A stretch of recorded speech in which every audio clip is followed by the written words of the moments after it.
খালেদা জিয়া সুস্থ আছেন, তিনি নির্বাচন করবেন জানালেন বিএনপির ভাইস চেয়ারম্যান আব্দুল আওয়াল মিন্টু। দুপুরে ফেনীর গ্র্যান্ড সুলতান কনভেনশন হলে এক অনুষ্ঠানে সাংবাদিকদের প্রশ্নের জবাবে তিনি একথা জানান। এ সময় আব্দুল আওয়াল মিন্টু আরও বলেন, লন্ডনে বিএনপির ভারপ্রাপ্ত চেয়ারম্যানের সাথে কথা বলে অন্তর্বর্তী সরকার যৌথ বিবৃতি দিয়েছিল।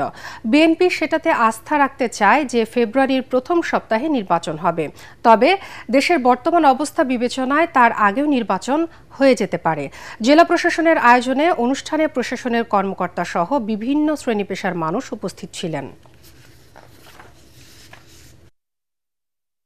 লন্ডনে আমাদের অ্যাক্টিং চেয়ারম্যান স্যারের সাথে কথা বলার পরে সরকারের পক্ষ থেকে একটা যৌথ বিবৃতি দেওয়া হয়েছে।